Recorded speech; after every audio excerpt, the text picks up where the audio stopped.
The Coin Show Podcast. A podcast about coins and coin collecting from the perspective of both dealers and collectors. Hosted by two guys with a passion for collecting and a combined experience of over 50 years in the coin industry. Here's Matt Dinger and Mike Nodelman on the Coin Show Podcast.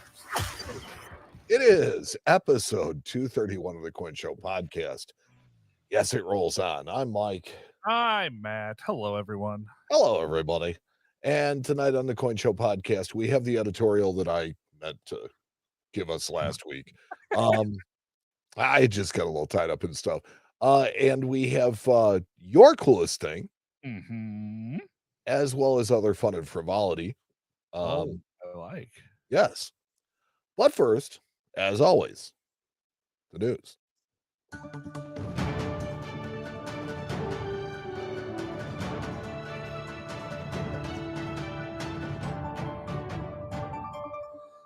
That news ditty always gets my head moving. It's a good one.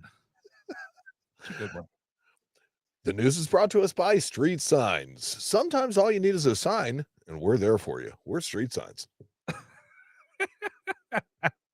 I like it. Well, you know, that's who we're brought to this week. That's right. Let's see.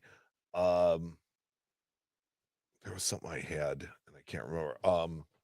I wanted to tell you that you know your music is setting me up to the point where I'm sitting here. I'm like, no, let's just listen to music. You know, it's like that. Well, but this is the Coin Show, not the Mike and Matt music show. No, apparently not. So sorry, buddy. I'll pick worse music in the future.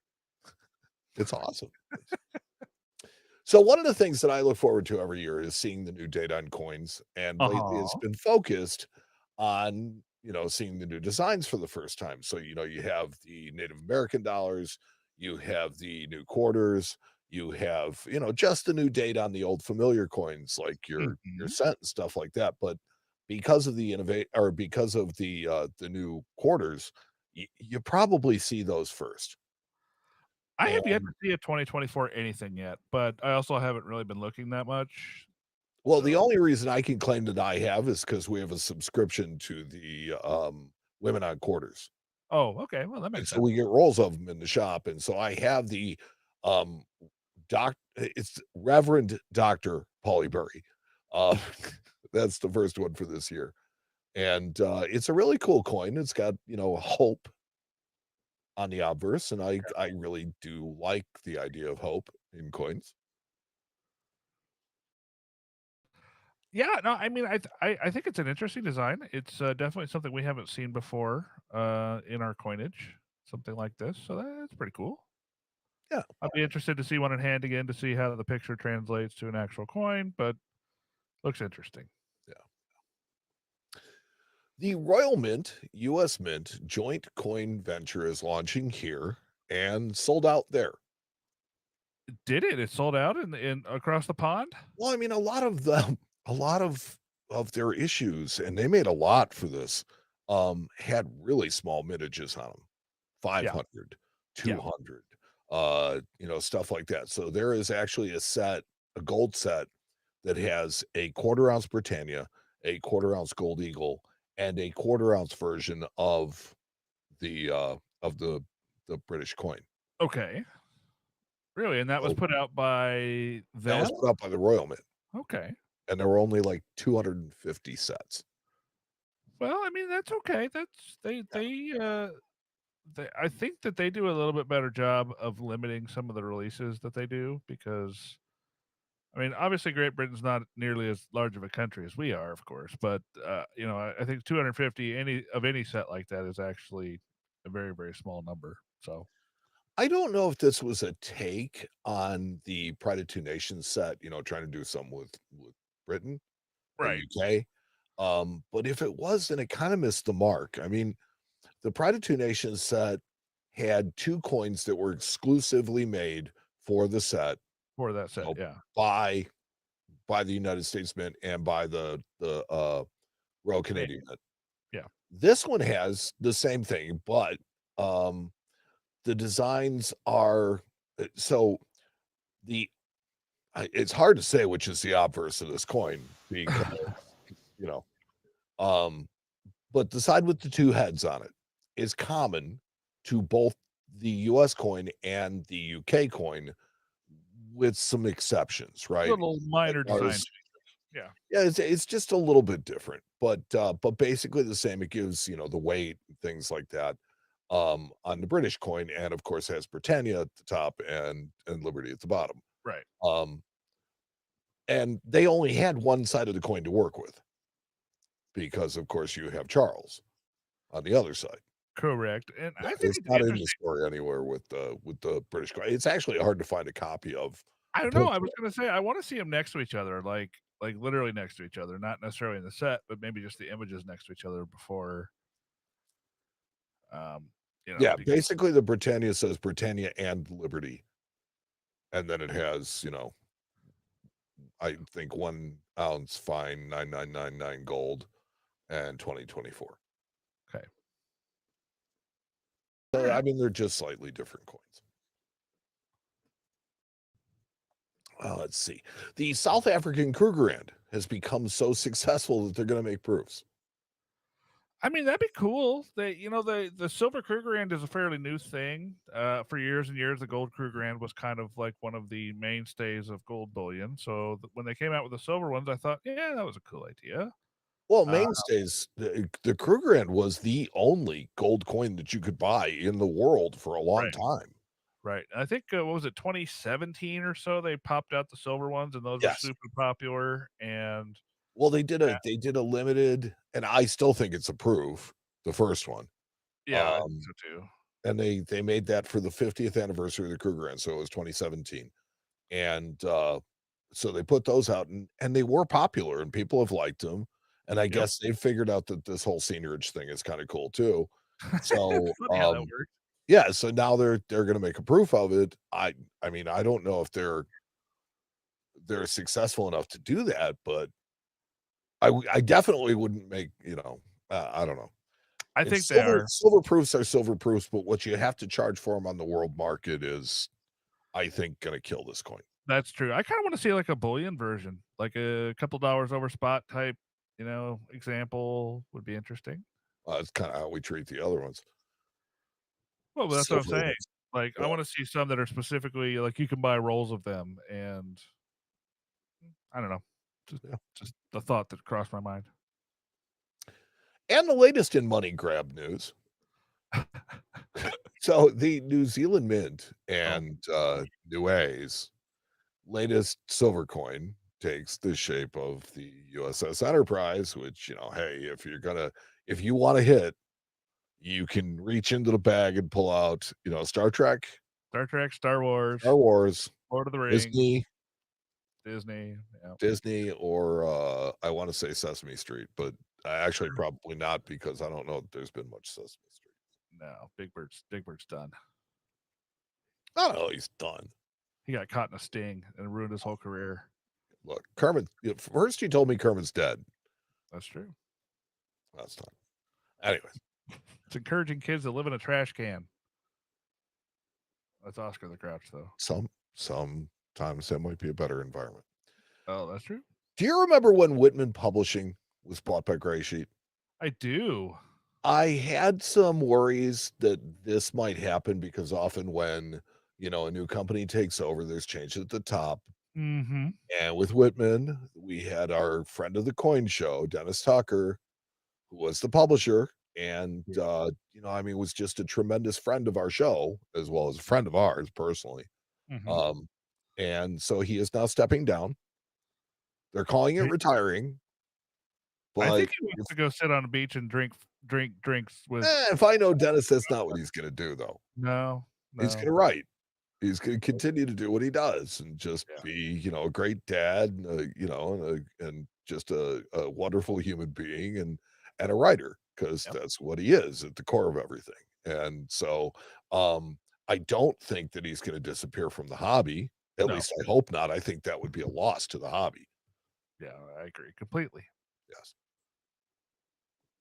But anyways, congratulations, Dennis. Yes. Congratulations on your retirement. I'm sad for myself more than anything else. Well, we'll have to see who the new publisher for Whitman is and become friends with them. Maybe it'll be Feigenbaum. That'd be cool. Yeah, you never know. You never know. So if you don't follow the Coin Week blog, you should. I mean, from an educational standpoint, right? I found 4 articles this week that have not so much news, but interesting educational content in a time when news is kind of a bit slow. It's February, you know, we're in between the big international show, the International Money Show, and which one is it? It's the world's no, it's the US Money Show. It's gonna be in Colorado. Mhm. So, you know, there's just not a lot going on. And Coin Week gives us, you know, stories like this. So, we have mottos on our currency that are not mandated and weren't originally included, but serve. And I'm gonna take my chance at my bully pulpit, and I'm gonna say they basically serve as propaganda to this day. Okay. Well, they do. I mean, look, that's what it was for. That's what it is. It is saying that we're better than other people when we use these mottos, or that we're guided by providence or God or whatever. And it's a lovely thought. So this is the first bill where things first appeared, you know, where this motto was first used. And a lot of people don't realize that it says in God is our trust. And these were made right around the time of the Coinage Act of 1864, which was when the 2-cent piece, you know, was debuted with "In God We Trust" on it. And this is a stupid rare note. These are $20 interest-bearing notes. Mhm. Very, Yes, very compound rare. interest treasury note. Very, very rare notes. Super cool, by the way. And if you go to the next one, okay, you'll see this one has the second motto that was included on it. I guess I didn't get that one. I'm sorry. Oh, okay. I'm sorry. But anyway, so Oh, at the bottom right, they switched it over to "In God We Trust." Is no, that no, no. It's "In God Our Trust," and then here, hold on a second, because I'll tell you what the other one is. I think it is "In God We Trust" on the new motto. Let's see. Hold on a second. Oh, it says "God and Our Right" Oh, on God, the and left-hand right. side. God and Our Right on this same note.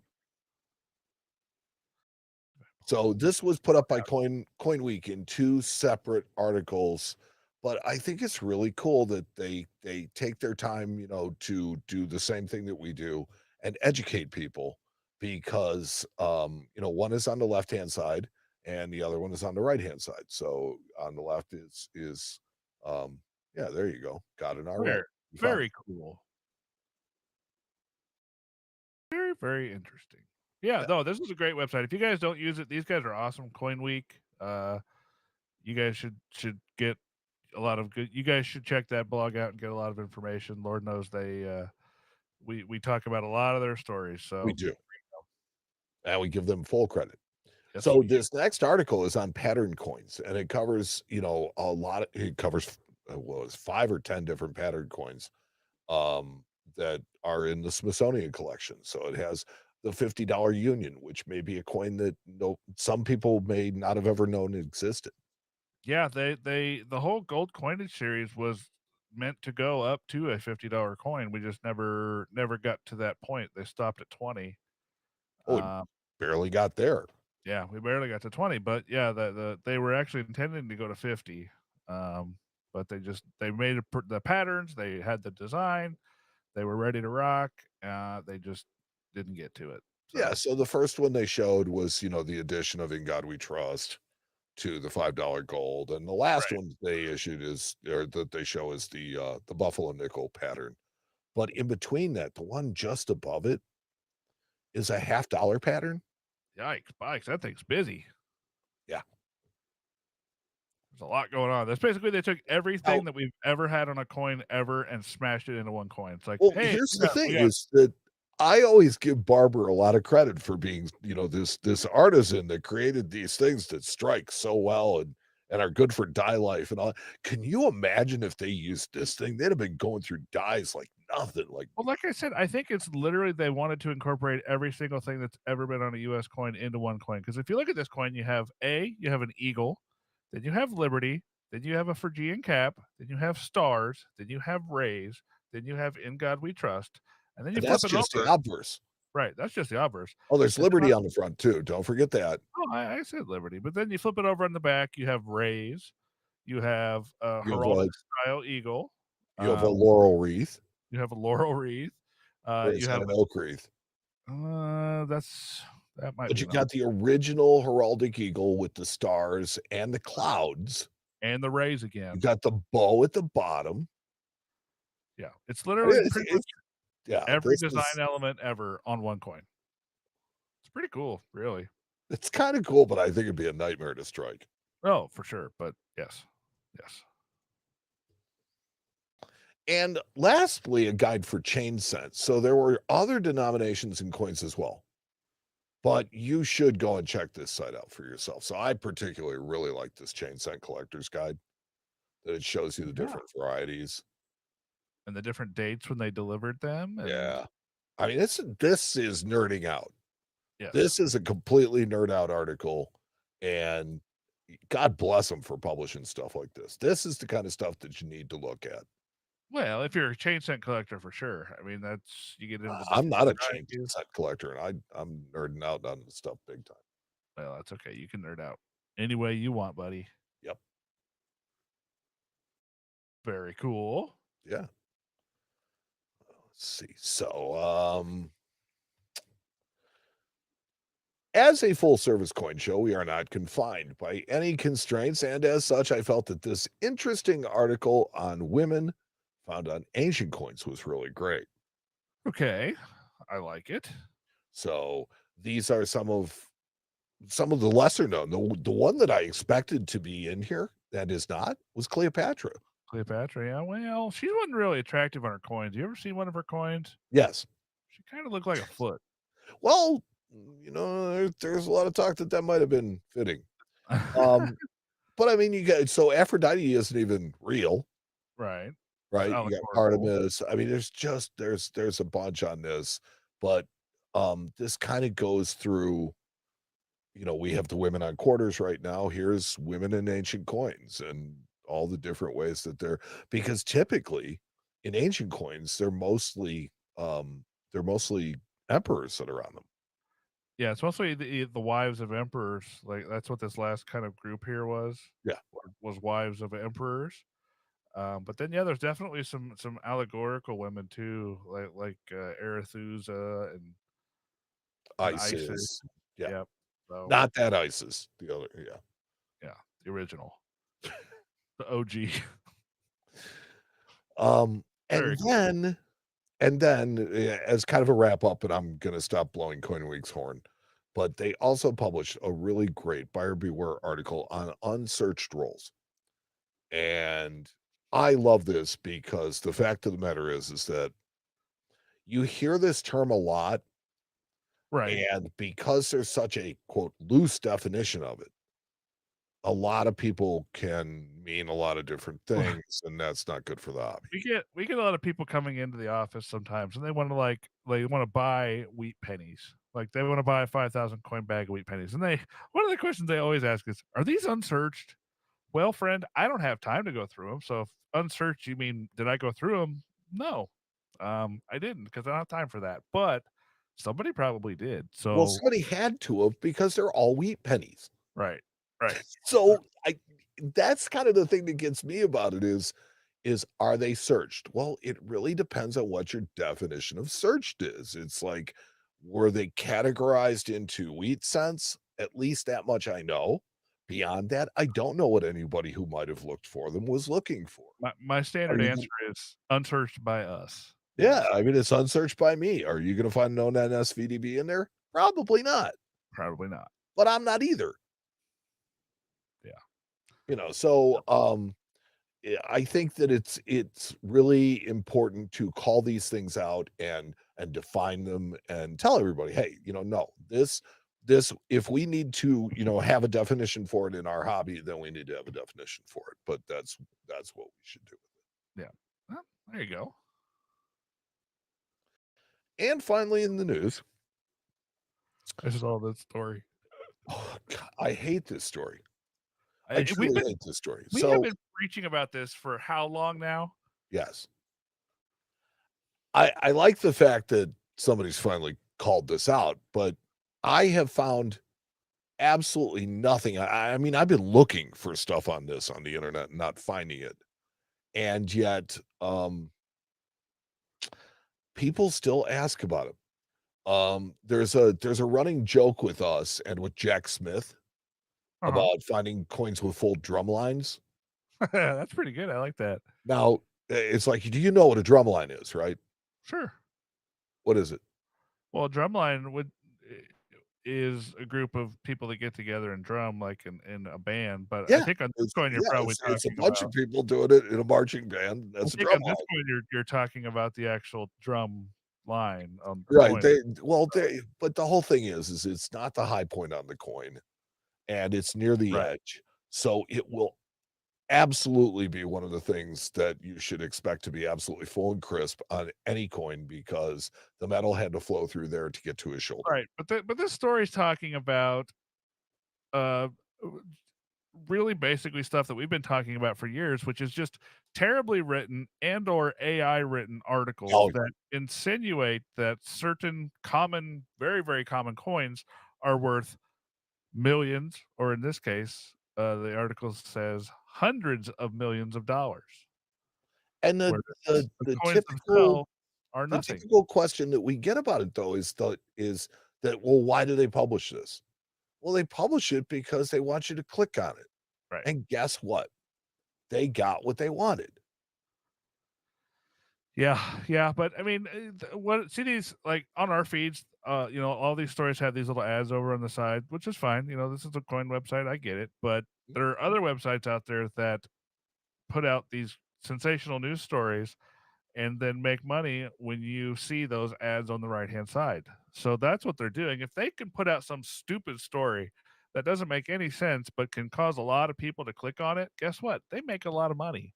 So Mhm. it doesn't really matter what they write. It just matters that the fact that they get people to come to their website and view those ads. And that's the skinny of it. So that's where all this is coming from.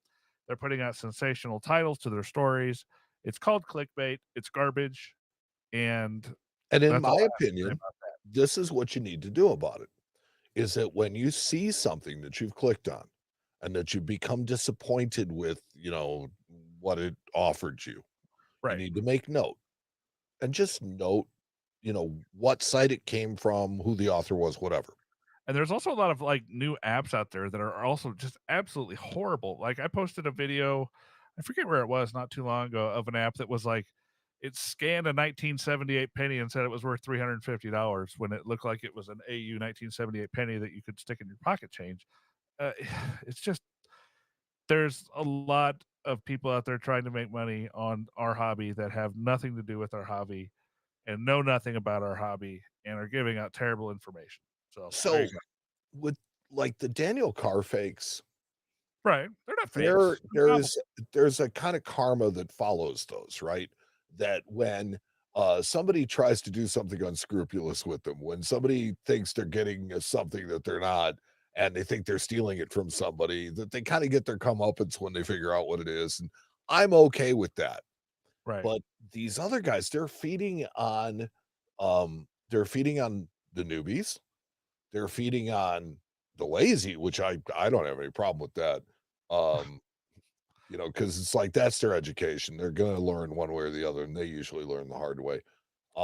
And they're preying on people that just, you know, have no other source of uh so Information. anyways, so my point was is that you make note of them and you don't really say anything about it until you've seen it a couple of different times. And now when you've seen it repeated over and over, this is when you tell your friends, hey, look, this place they do this place they do this, watch out for these ads, and just don't click on them, and eventually they do go away.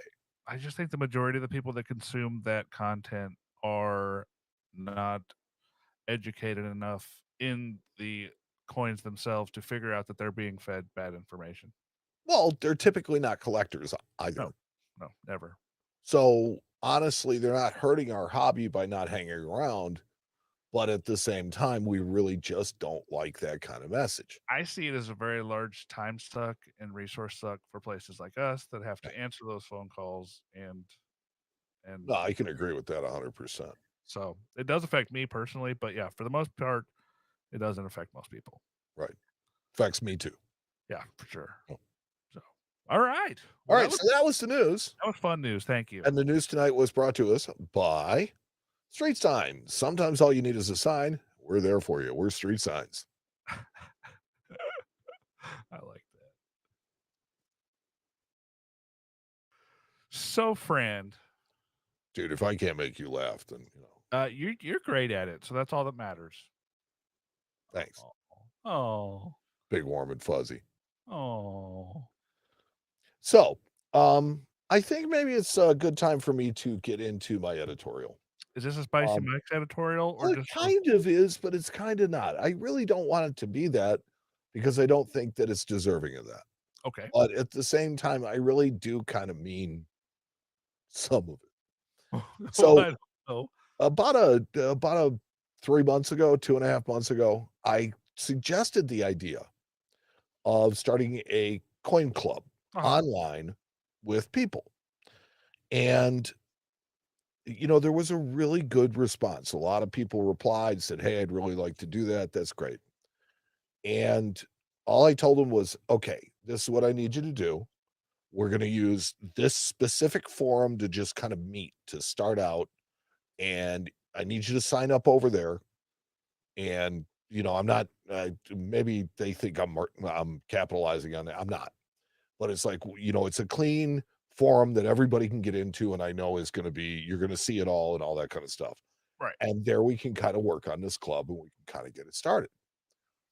And of all the people, and I mean literally all the people, I, said to people, "Hey, look, what do you think about, what do you think we should do as far as leadership? Should we have a council? Should we have one person? Should we have a president, vice president? How do you guys want to do it?" Nothing. No reply. And here's the thing: I don't expect for it to be 50 million answers back at me, Sure. but there was not a one. And it's like this, I think, is what drives people away from coin clubs is lack of participation by the members of. Everybody wants to sit back and be entertained, and that's great, but somebody at some point has to do a little bit of the lifting. And so that's kind of what I found and was really disappointed in was that so we started out with this with a couple of really great ideas. We started out with a charity event and we got somebody to buy into the charity event automatically. First thing, boom, it was taken care of. And that was the only thing that the Coin Club ever accomplished. And if that's all it ever did, I'm proud of it. It did something great. But Right. at the same time, I mean, just something as simple as, hey, um, the fact of the matter is I got way too much on my plate to run uh and collaborate and do all the stuff that it takes to run a club like that. What I was trying to do is put a bunch of people together so that we could get together and we could have something that's worthwhile and is worth, doing. Right. And in that's kind of what it's all about. So if you didn't understand when I said, "Hey, let's go over to my collect, get your, all I want you to do is send me an email, tell me what your username there is. And that way I know that the usernames I'm approving to get into our group are real people. And there's no bots in there, there's no nothing else. It's all real people. We can just talk about the club and what we want to do and how we want to start it. And look, this opportunity is still there. It hasn't been too long. Yeah. So we've got there were at least 100 people that replied and came back. And it's like, okay, so 47 of them migrated over to my collect, and that's great. But of those 47, no activity. And Well, and there is that old saying that you can lead a horse to water, but you can't make it drink, my friend. And sometimes oh, that's just the way things go. no, I get it, but it's like, look, this is my plea that if you really want this club, then it's the people that are going to make the club. It's the members that are going to make this club. It's not It's not an extension of this show. It is not me standing up and entertaining people or, Sure. pontificating about stuff. I want to participate in a regular, normal club like everybody else does. Well, maybe we give it a reboot, except maybe over on a different platform. Maybe we go here where a lot of people are and a lot of people seem to be, and maybe that's the way to do it. Maybe there's a better forum Yeah. for us Uh, to do that. I think it's great. I'm always happy to. I want to be inclusive, not exclusive. sure. So, but I also I really want people that want something out of a club that they Right. want to share and they want to learn and that. So that's it. I'll put away my soapbox and that'll be that. Okay. Well, Um, that was okay. I like that. There was not no spicy mic in there. There was just a little disappointed well, mic. I mean, it could have. Been so bad, you know. No, but it wasn't. It was Oh, good. You were speaking of good. Jack Smith, he's there in the. You were good. You were good. Yeah. Well, you want to check out everybody's coolest thing? I know it was kind of last minute, and I kind of dropped it on you guys because I'm not gonna lie, I got real busy this week and totally forgot about it. But you guys brought it and brought us some really cool stuff. At the last minute too. I know. They definitely pulled this one out. I gave you guys like 8 hours notice, and you guys brought us some cool stuff. So let's check this out, you guys. This is your coolest thing. I'm just gonna jump right into it if you're okay with that. Let me make sure they're in order. Absolutely, but I do wanna comment on one thing that came up in the chat from Mike, and it's our very own Justin Irvin, Go and ahead. he says that he finds it more that people wanna feel valued, not that they don't wanna work. It's a valid point, Justin. Yeah. That's a valid point that people wanna feel valued, but at the same time, that's maybe you can explain to me how I can make that better. Yeah. Yeah. Yeah. I don't know. Well, maybe we can get together and figure it out as a team. Sure. Okay, your coolest thing. You guys are awesome. Thank you so much again for sharing all your stuff on short notice. We got 44 comments in a couple hours, so you guys are awesome. First and foremost, first we have Joshua Wright said took me a year to save up for this, but totally worth it. And he shows us a 1922 St. Gaudens $20 gold piece in NGC MS63. One of my favorite coins of all time. Absolutely beautiful coin. I love it. I really like this new studio because it gives us the ability to zoom in on the coin like you just did. Yep. And Joshua Wright, double dipper. Double dipper. We're calling a double dipper already. That's okay though. He says also got this really cool large size note, first and only one I've owned. And he shows us a 1923 series $1 silver certificate. Very, very cool. Thank you. See here. Travis Wolf says on thin planchet, I believe. Can't seem to find any info on this.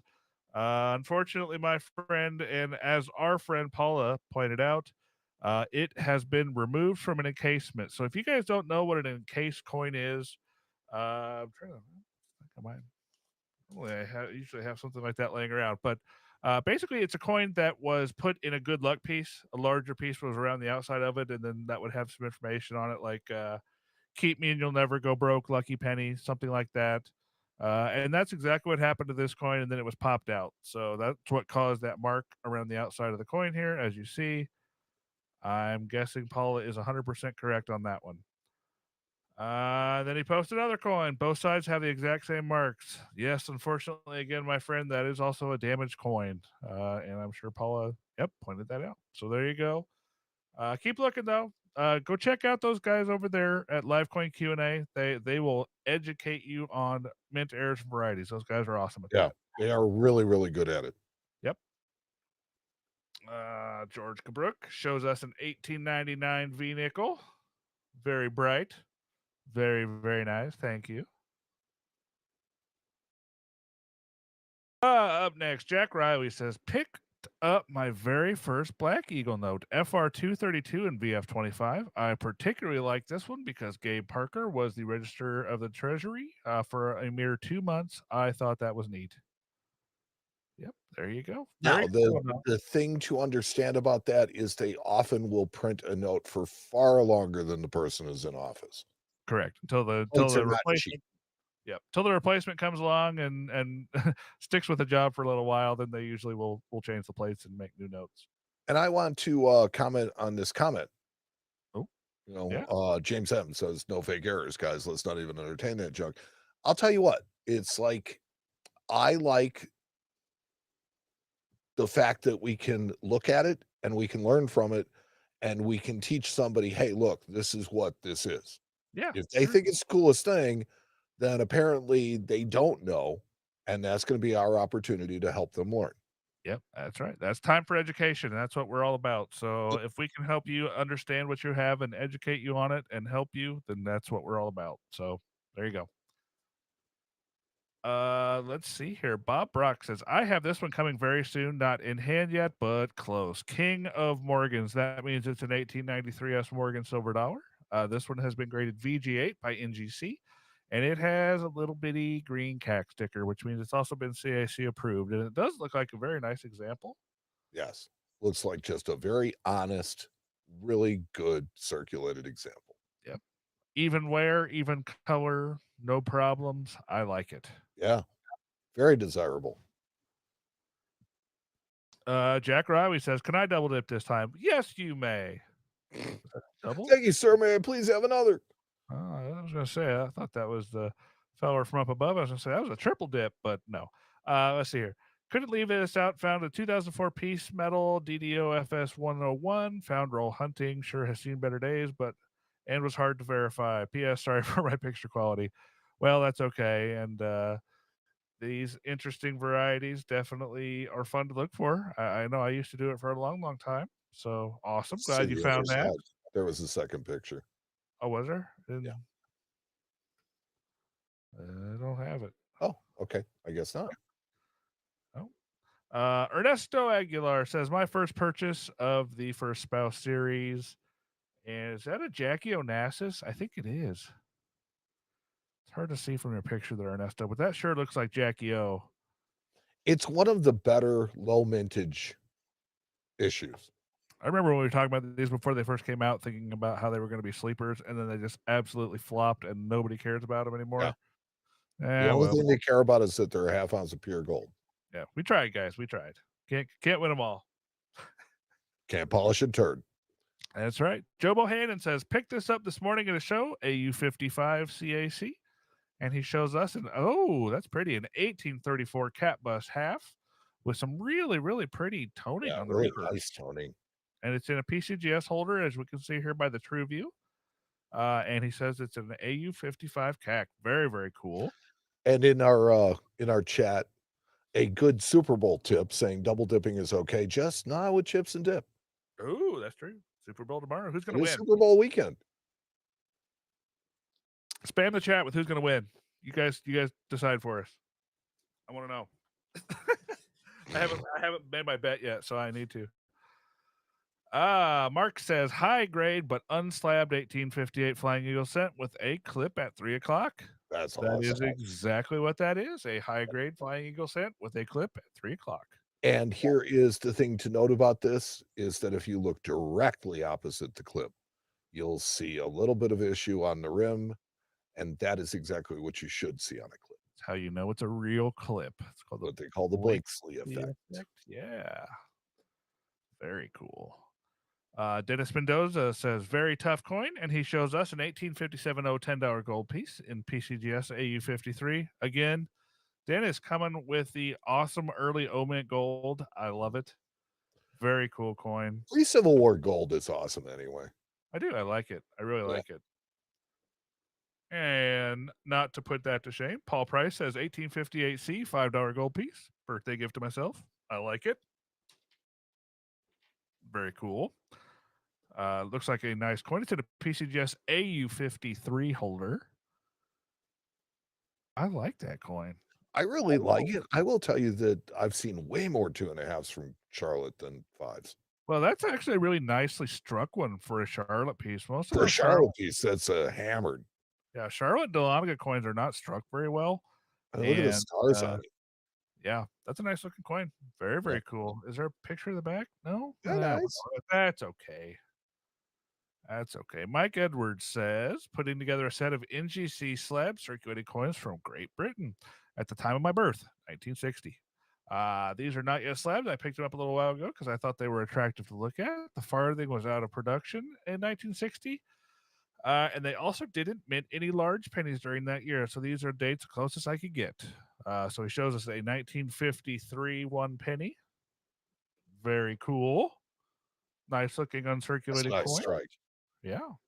And then shows us down here a 1956 one farthing. Very cool. A whole farthing.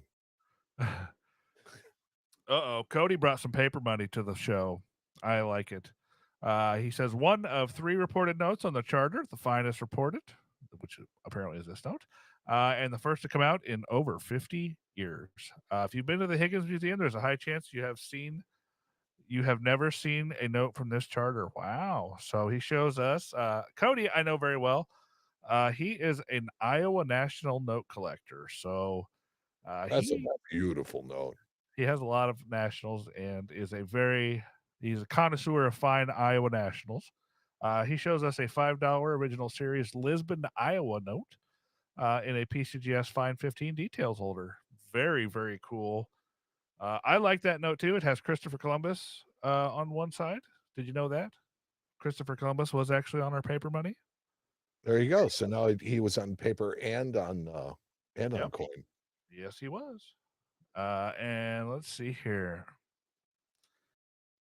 Jody Dotson says, pick this up at the Hot Springs, Arkansas coin show. It's my first Celtic coin.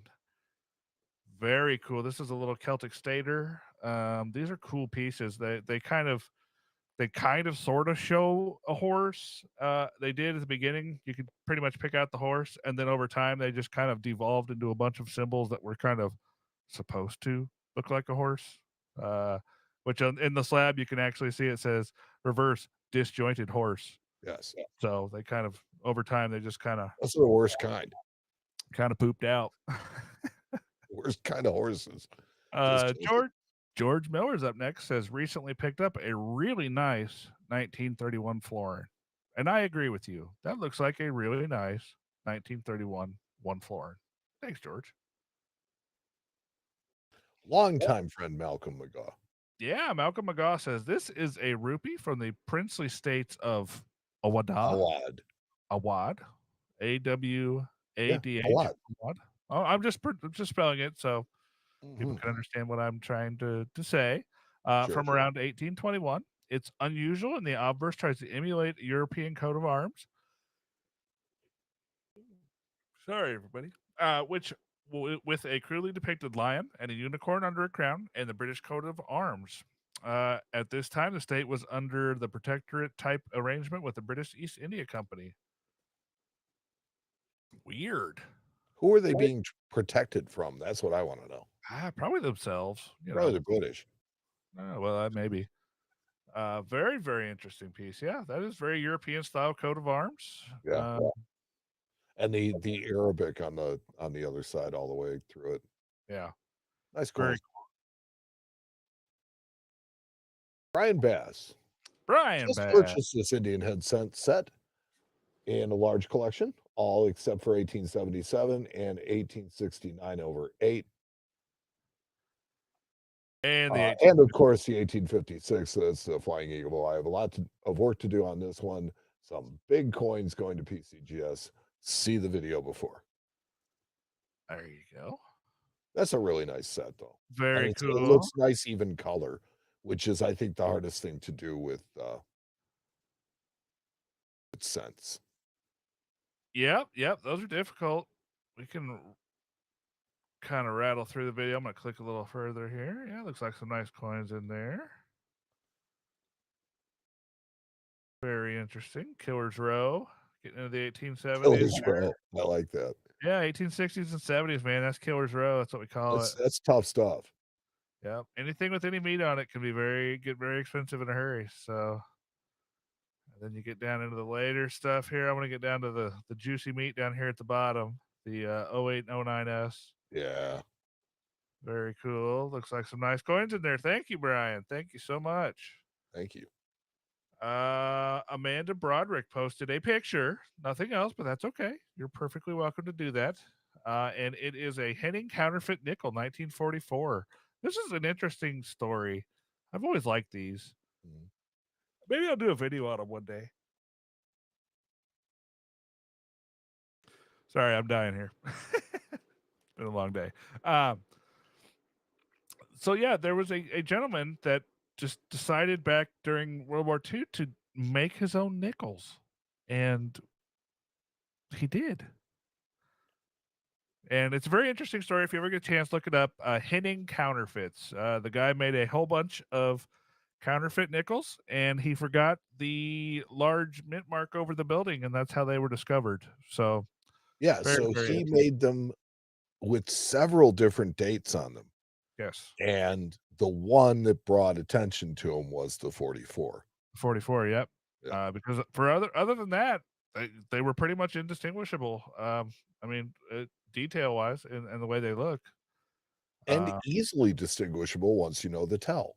right. And the tell is in the R of pluribus on the reverse. You'll see this hole, and all the Henning nickels, 9044. Almost all. I have actually found examples, they said, that are Hennings that don't have that. Oh, okay. Well, they almost all have this weird Yeah. misshapen bubble in the bottom leg of the R. So there you go.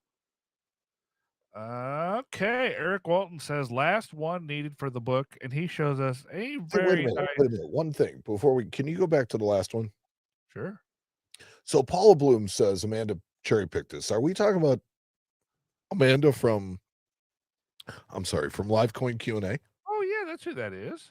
Yeah, that's Okay. exactly who that is. I'll tell you what, she is quiet, but very, very knowledgeable. Quiet but mighty. Yeah. I love it. Eric Walton says last one needed for the book, and he shows us a very nice circulated but still very nice 1921D Walking Liberty half dollar, which is the key date for the series. Very, very cool coin. Yeah. Clint Ogle says, waiting to get this back from the grading company. Love the color. And he shows us the reverse of a Carson City 20-cent piece. Wow.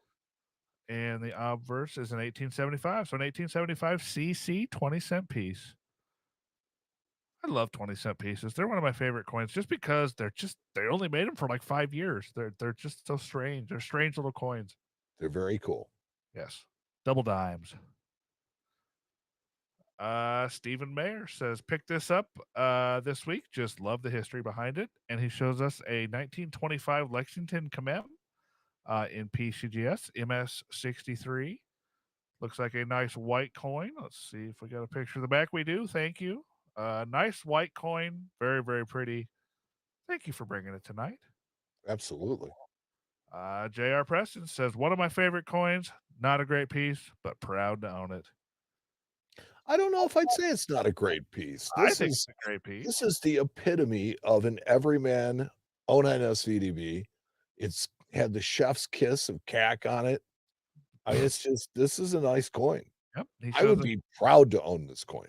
He shows us a 1909 SVDB, PCGS AU58 with a CAC sticker. Thank you so much. That's a cool coin. Up, Double Dipper. Double Dipper. J.R. Preston also brings. He says, I'm currently doing consignment work for a friend with sports cards and other collectibles. Came across this banknote. Being from Pittsburgh and Freeport is nearby, I had to buy this. And it is a 1929 small size national $20 bill from the Farmers National Bank of Freeport, Pennsylvania. Awesome. Thank you. Always nice to find those old nationals. Yeah, that's right. Vance Adkins says, added to my Civil War tokens. Oh, this is a cool one. This is a patriotic. It says, united we stand, divided we fall. And let me get the other side pulled up here. Oh, it's an advertising piece. It says drugs, dry goods, groceries, hardware, and notions, but it doesn't have say who the merchant's name on it. So this might have been like a generally made piece where they could have you could have ordered them and used them in your local area. People would have just known that it was you. So cool. Very cool. David Hollister says, reach it, purchase lovely tone, Boone. Love the show. Matt always has the coolest thing. This is my new favorite listener right here, David Hollister. Thank you. And he he shows us a 1936 D Boone in an MS64 white label NGC holder with a CAC sticker. Also looks like a very nice coin. A little bit of peripheral toning. That looks like Also, a first gen holder. no, it's the white label. It's like Gen 2, I think. Okay, same thing. Yeah. Really early is what I was getting at. Yeah, but the coins in there, that coin's a monster. It's a luster bomb. You can just see it from here. Very, very cool. Group expert Jack Young says a friend sent me images of this 1799. As I reviewed them, I realized they match one documented in a counterfeit detection summary by the ANA from 1977 to 1982 articles in the Numismatist. Counterfeit $1799 starts on page 93 of the collective summary. After discussion, he sent it to me to add to my collection for a previous CoinWeek article. I stated about another example, although the subject example displays the characteristics of a genuine die state 3 coin with clash marks all over the date. Through of on the reverse, the obvious mark in R is not a die state of a genuine Bolander 158. And his article can be found here. But guys, this coin right here is counterfeit. And I know that might blow your mind because it looks really good, but it is a counterfeit. That's an insanely good counterfeit. And it's an old counterfeit. These have been around for a long time. This is one of the scary ones. But the way you can tell on this coin, there's a tell, believe it or not. This particular die, for some reason, there was this little hole in the R in Liberty. So if you ever see a 1799 bus dollar, and right in the center of the R there, you see this little bitty hole. That coin is actually a known counterfeit. They do exist. They are out there. I have seen them before. Obviously, Jack here has showing us one. So there you go. If you're ever in that market, Jack doing the Lord's work. Yep. You see that little hole in the R, that is an old counterfeit and a very, very good one. Let's see. Carl Carbone, friend of the show, says this week I got my first example of Chinese Joss paper. A JFK Hellbank note is very good condition and an interesting piece of Exonumia paper. Do you know the story behind these? No. So, the way I understand it, the way that it was explained to me is in Chinese culture, when you die and you go on to the afterlife, you actually need money in the afterlife. So these are actually notes that were made to be given as offerings to the dead to be taken into the afterlife. There you go. So that's why they're hell banknotes, or were they making a statement about JFK? I don't know. I just know that that was a story as it was explained to me. That's what a hell banknote is. It's meant to be used as an offering into the afterlife. That's what I know. So there you go. I always thought you couldn't take it with you. That's right. Well, apparently in China you can. And Mike, last but not least, says an interesting find in my daughter's change jar. He shows us a 1997/1998 Washington quarter. It looks like it's a double-headed magician's coin, but awesome to find in change. Those are always fun. They sound funky when you drop them. Yeah, and they give a thud. That was your coolest thing. You guys rock. Thank you so much. And for that, we thank you. And for that, we thank you. And I'm going to take a drink now. You go ahead. You've been talking a lot. I wanted to concentrate on the chat for a couple of minutes. It's like I saw that Adam from Coins and Ghouls, from the other one of the other contributors to Live Coin Q&A, is here, stepped in. Thank you. Adam, I'd like you to be at the hangout this Saturday if you'd like to be there. If you can, email me. Week from today, Mike says you're invited. Yeah, so send me an email at mikeN@hjbltd.com. Wow, you're going to get so much spam email now from all the people who listen to this it's show. Okay, because it's not send mine. Mike an email right now that says, "Hi, Mike." Just there you go. I also wanted to comment to Jack Young. He had a question about the whole charity thing, because I want to tell you that Jack was the only donor to our charity. Jack is amazing, and Jack did it without questioning it. As a matter of fact, Jack took the contest, which was, hey, look, all I want is a pledge, and whoever gives the highest pledge is going to get it. Jack was like, you know what? I donated. So whatever. And so he is definitely going to be number one in that club. He's And he's number one. number one in my heart for a long time. So that's awesome. Oh yeah, thanks. So Corey, being a smart aleck in the back, are you ready to update your car warranty, Mike? Yeah, it's coming. It's on the way, friend. It's on the way. Well, that, my friend, is 231 in the bag. Yes. We've had a lot of awesome people hanging out with us tonight. We had a pretty good crowd tonight. I'm enjoying hanging out with you tonight, as per usual. I've enjoyed it myself. I know. I like hanging out with the listeners. I like reading the chat. The chat's getting more lively. Yeah. And definitely getting better. Yeah. Today I learned. What did you learn today? Well, I mean, about the hell nodes. Oh yeah, and I actually saw Carl said they actually burned them as an offering. I remember that now. Yeah, he said Okay. that, reminded me. So that makes more sense. Yep. Yeah, you're gonna burn them so that they can go with them to into hell. the afterlife, and you can have luscious parties with your money. All right, so chat, while you're here and before everybody splits, we know who Paula wants to win the Super Bowl, but who you got in the Super Bowl? Yep. Paula says the Niners. I think Mike is a hardcore Swiftie, so he's going with the Chiefs. Shake it off. Shake it off. So, you want to have I'm going to go with the Niners too. Who do you think is going to win? I don't have a dog in the fight, so to me it really doesn't matter. So I mean, if you want for me to be myself, I'll say that the only thing I could possibly clamp onto with this is that my sister is a Chiefs fan, and so just to kind of aggravate her, I would go Niners. You know what? I'm here for the commercials. Just saying. Yes, I think the commercials are the better part of the Super Bowl. Also, what's the over under on how many times they show Taylor Swift on TV? I wonder what it is. I bet that's. I don't know what that is, but I will guarantee you that is a prop bet. Oh, I know it is. I'm going to say 5. Over under 5. What do you think? Oh, it's going to be way over that. Okay, hammer the over is what he's saying. Everybody, yeah, hammer the over on that. Hammer the over on that. Coin toss. Will it be heads or tails? Tails never fails. Tails never fails. Tails never fails. All right, well, friend, let's get out of here. You got. I'm going to go fall asleep, I think, because I'm exhausted. But I do love hanging out with you guys. The COVID warrior. Yeah, I know, right? I know. All right. Well, thank you to everybody who came. Thank you to everybody who participated.